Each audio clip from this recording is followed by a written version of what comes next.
আসসালামু আলাইকুম রহমতুল্লাহি ওবরকাতুহু। সম্মানিত দর্শক, বাংলাদেশ এখন কেমনভাবে চলছে? আমাদের মানে তারকা উপদেষ্টা, তারকা না ঠিক মহাতারকা প্রধান উপদেষ্টা ডক্টর মোহাম্মদ ইউনূসের অধীন এই সরকার বিশ্ব রাজনীতির প্রেক্ষাপটে বাংলাদেশের মান মর্যাদা কোথায় নিয়ে ঠেকিয়েছেন। আমরা এখন কি করছি সকল বিষয় নিয়ে আলোচনা করব, কিন্তু তার আগে আমাদের যে গত 15টি বছর ধরে যে সকল ন্যারেটিভ আমরা প্রচার করে আসছিলাম সেটা হলো শেখ হাসিনা দেশ বিক্রি করে দিয়েছে ভারতের কাছে। ভারতের সঙ্গে একের পর এক গোলামি চুক্তি সম্পন্ন করা হয়েছে এবং এ সকল চুক্তির ফলে আমাদের স্বাধীনতা সার্বভৌমত্ব বিনষ্ট হয়ে একেবারে মহাসর্বনাশ ঘটে গেছে। এখন ভারত ইচ্ছে করলে 1 মিনিটে বাংলাদেশ দখল করে নিতে পারে। কাজেই শেখ হাসিনার পতন হতে হবে, আওয়ামী লীগের পতন হতে হবে, এরা দেশদ্রোহী, এদের সবাইকে টানিয়ে টানিয়ে ফাঁসি দিতে হবে। এ সকল ন্যারেটিভ আমরা 10 গলায় প্রচার করে আসছি এবং বাংলাদেশকে একটা গোলামির শৃঙ্খলে আবদ্ধ করার জন্য আওয়ামী লীগ শেখ হাসিনাকে আমরা যেভাবে গালাগালি করেছি, এই গালাগালিকে আরও পাকাপোক্ত করার জন্য আমরা সেই মহান মুক্তিযুদ্ধ, তার সঙ্গে সঙ্গে বঙ্গবন্ধুর জমানাতে যে সকল চুক্তি হয়েছে সেগুলো নিয়ে যা ইচ্ছে তাই বলেছি। এখন চিন্তা করুন, বঙ্গবন্ধুর জমানাতে একটি চুক্তি হয়েছিল, পানি চুক্তি, গঙ্গার পানি বন্টন চুক্তি। এটিকে বলা হয় পৃথিবীর যে কয়টি পানি বন্টন চুক্তি মানে সুষম নয়, এক পক্ষের নিরঙ্কুশ বিজয় সূচিত হয়েছে। সেই এক পক্ষের নিরঙ্কুশ বিজয় সূচিত হওয়ার মতো একটা পানি চুক্তি বঙ্গবন্ধু করতে পেরেছিলেন, যাকে বলা হয় ইন্দিরা গান্ধীর সঙ্গে। সে চুক্তি সম্পর্কে এম.আর আখতার মুকুলের মুজিবের রক্তলাল বইতে চমৎকারভাবে লেখা আছে। যখন চুক্তি স্বাক্ষরিত হবে তখন ঝানু ঝানু আইসিএস অফিসার তারা হিসাব করে নিয়ে এসেছে যে সারা বছর মানে গঙ্গা এবং ভাগীরথী তাদের যে মূল প্রবাহ গঙ্গোত্রী হিমবাহ থেকে এসে গঙ্গা ভাগীরথী এখানে যে টোটাল পানিটা প্রবাহ হয় সেই প্রবাহে কত কিলোমিটার পথ ভারত পাড়ি দেয়, তারপরে রাজশাহীতে এসে পদ্মা নাম ধারণ করে বাংলাদেশে ঢোকার পরে এটি বঙ্গোপসাগর পর্যন্ত কত কিলোমিটার অতিবাহিত করে। তো সেই অনুযায়ী টোটাল কত কিউসেক পানি এখানে প্রবাহিত হয়, তার কত অংশ ভারত পাবে আর বাংলাদেশ কত অংশ পাবে, এবং সেই হিসাবে বঙ্গবন্ধু দেখলেন যে এই পানির চুক্তিতে তিনি খুব অল্প পানি পান। এই অবস্থাতে তিনি, যাকে বলা হয়, তিনি তো ভাঙা ভাঙা হিন্দি বলতেন, ভাঙা ভাঙা উর্দু বলতেন। তো তিনি সমস্ত রাষ্ট্রীয় প্রোটোকল ভেঙে একেবারে সেই হাত, আপনি বঙ্গবন্ধুর হাত আপনি বুঝেন ব্যাপারটা, 6.5 ফিট বা 7 ফিট উচ্চতার একজন পুরুষ, তিনি সেই হাত দিয়ে ইন্দিরা গান্ধীর হাতটা চেপে ধরলেন রাজকীয় বৈঠকে। বলেন, বহেনজি মুঝে পানি চাহিয়ে, আপকো মুঝে পানি দেনা হোগা। মানে হিন্দি হয়নি, কিন্তু ঠিক এই কথাগুলি তিনি বলেছিলেন, আমার পানি দরকার এবং আপনাকে পানি দিতে হবে। ওই যে বঙ্গবন্ধুর জামানাতে যে পানি চুক্তি আর এখনকার পানি চুক্তি, জিয়াউর রহমান সাহেবের পানি চুক্তি আপনি গিয়ে দেখেন। আমরা আন্তর্জাতিক আদালতে গিয়েছি, অনেক কিছু হয়েছে, কিন্তু ওই পানি চুক্তির ধারের কাছে আমরা যেতে পারিনি। এদেশ থেকে ভারতীয় সৈন্য প্রত্যাবর্তনের জন্য বঙ্গবন্ধু একটা চুক্তি করেছিলেন। পৃথিবীর ইতিহাসে এরকম চুক্তি কোনো রাষ্ট্রনায়ক, কোনো মহানায়ক করতে পারেনি। আমাদের এই পৃথিবীতে প্রথম বিশ্বযুদ্ধ হয়েছে, দ্বিতীয় বিশ্বযুদ্ধ হয়েছে, ইরাক ইরান যুদ্ধ হয়েছে, আমেরিকা এবং ইরাকের যুদ্ধ হয়েছে, এবং তার প্রেক্ষিতে বিশ্বের বিভিন্ন দেশে বিদেশি সৈন্যরা অবস্থান করছে। এখনো কোরিয়াতে আমেরিকান সৈন্য আছে, জাপানে আমেরিকান সৈন্য আছে, জার্মানিতে আমেরিকান সৈন্য আছে এবং সৌদি আরবে আমেরিকান সৈন্য আছে। বাংলাদেশে এখন পর্যন্ত ভারতীয় সৈন্য থাকার কথা, কিন্তু 1972 সনের ফেব্রুয়ারি মাসের মধ্যে বঙ্গবন্ধুর জন্মদিনে সমস্ত ভারতীয় সৈন্য ইন্দিরা গান্ধী প্রত্যাহার করে নিয়ে গিয়েছিলেন। এটিকে বলা হয় দ্বিতীয় বিজয়। প্রথম বিজয় 16ই ডিসেম্বর, দ্বিতীয় বিজয় এটা। বোঝার চেষ্টা করুন, এই গোলামির চুক্তি বঙ্গবন্ধু করেছে, আর আমরা তাকে বলছি যে বাংলাদেশ বিক্রি করে দিয়েছে। অবাধ্যতা কাকে বলে, নাফরমানি আর কাকে বলে, অকৃতজ্ঞতা, আনগ্রেটফুলনেস কাকে বলে? এই চরিত্র বাঙালির মধ্যে আপনি যেভাবে পাবেন পৃথিবীর অন্য কোনো জাতিগোষ্ঠীর মধ্যে পাবেন না।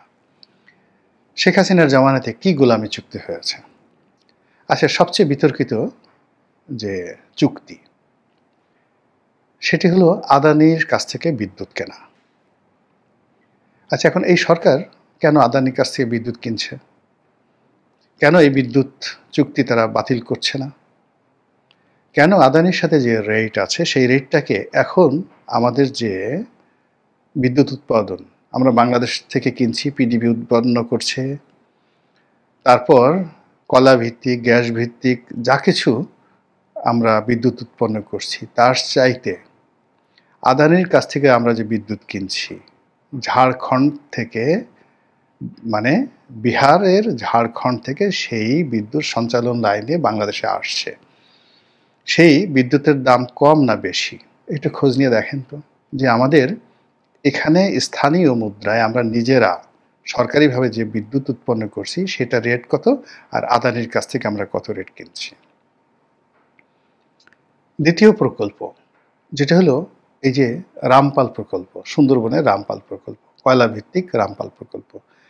একটু খোঁজ নিয়ে দেখেন তো যে এখানে যেভাবে চুক্তি করা হয়েছে বাংলাদেশের কত টাকা গচ্ছা গিয়েছে এবং কি পরিমাণ গোলামি করা হয়েছে। এরপর ভারতের সঙ্গে আমাদের নৌপথে ট্রানজিট চুক্তি হয়েছিল, আর রেলপথে ট্রানজিট চুক্তি হয়েছিল, সড়ক পথেও ট্রানজিট চুক্তি হয়েছিল। গত 14 মাসে এই 3টি চুক্তি ভারত বন্ধ করে দিয়েছে। ভারত বাংলাদেশের ভিতর দিয়ে একটা বাস পাঠাচ্ছে না, কোনো ট্রানজিটই তারা গ্রহণ করছে না। রেলের যে প্রকল্প সম্মিলিতভাবে তারা তৈরি করছিল সেই প্রকল্প বন্ধ হয়ে আছে। দেখেন তো বাংলাদেশের লাভ হয়েছে না ভারতের লাভ হয়েছে? এরপর কাউন্টারলি ভারতের বিভিন্ন বন্দর ব্যবহার করার জন্য আমাদের যে ট্রানজিট চুক্তি ছিল, অর্থাৎ আমরা চট্টগ্রাম বন্দর, চালনা বন্দর এবং ভৈরবের যে নদী বন্দর, এটি ভারতকে ব্যবহার করতে দিয়েছিলাম, আর আমাদের এই রাস্তা দিয়ে কলকাতা থেকে সেই ভারতীয় পণ্য বহন করে আগরতলা যেত, এই সুযোগ দিয়েছিলাম। বিনিময়ে আমরা কি পেতাম?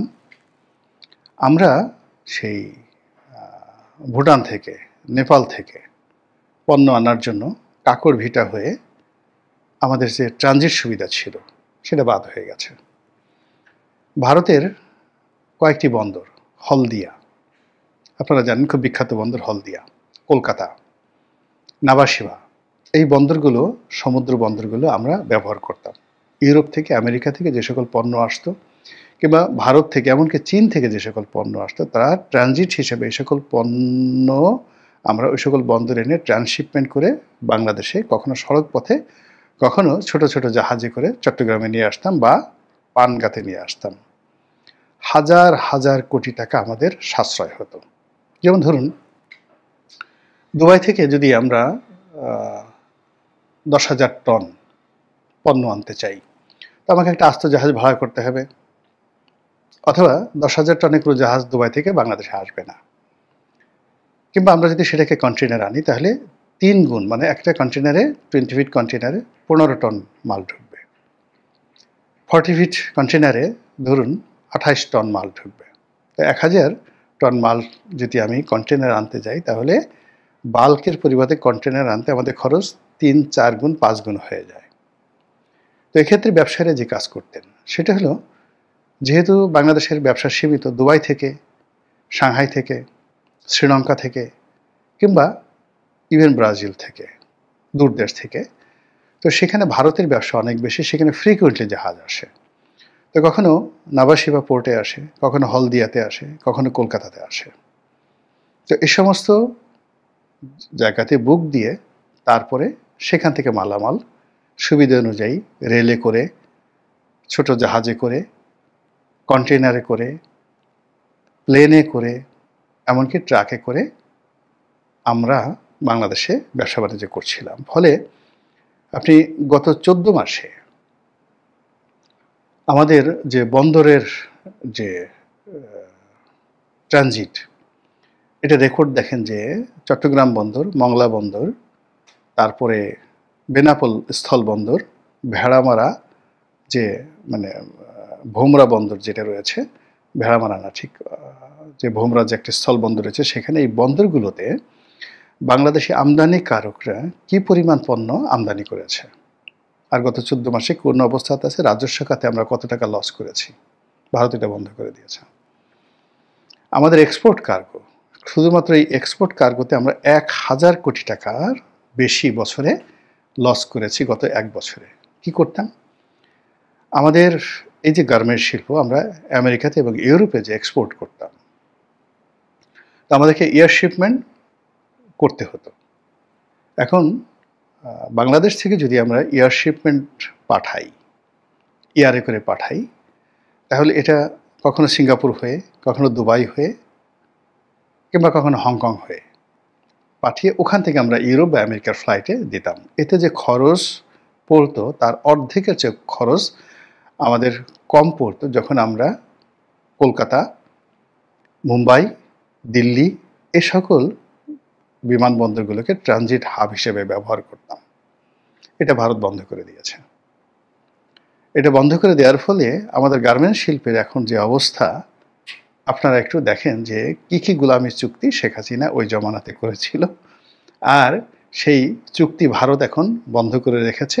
গোলামি চুক্তি বন্ধ করে দেওয়ার পর আমরা কত বড় নবাব হয়ে গেছি, রায় বাহাদুর হয়ে গেছে, খান বাহাদুর হয়ে গেছে, আর্ল হয়ে গেছে। আর্ল তো বুঝেন, ইংল্যান্ডের জমিদারদেরকে আর্ল বলা হয়। কত লর্ড হয়ে গেছি। কিংবা ওই যে মালয়েশিয়াতে দাতু, আমরা মানে অভিজাত সম্প্রদায়কে দাতু বলা হয়, কত বড় দাতু হয়ে গেছি। আমাদের দেশে চৌধুরী, মুকদ্দম, পটোয়ারি হয়ে গেছি। একটু খোঁজ নিয়ে দেখেন। এ গেল এক গোলামের চুক্তি, শেখ হাসিনার গোলামের চুক্তি।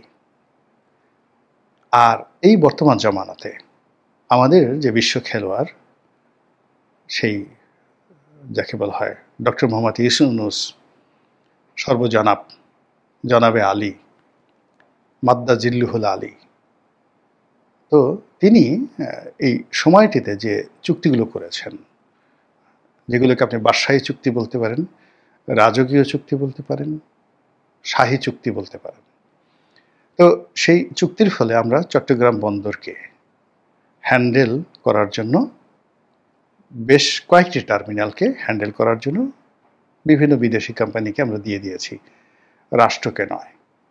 রাষ্ট্রের সঙ্গে আমরা মানে আমরা যদি এমন আছে যে ডেনমার্ক সরকারের সঙ্গে একটা চুক্তি করতে পারতাম, আমেরিকান সরকারের সাথে চুক্তি করতে পারতাম, দুবাই সরকারের সাথে চুক্তি করতে পারতাম, তারপরে সিঙ্গাপুরের যে পোর্ট অথরিটি, সিঙ্গাপুর সরকারের সাথে চুক্তি করতে পারতাম, গভর্নমেন্ট টু গভর্নমেন্ট।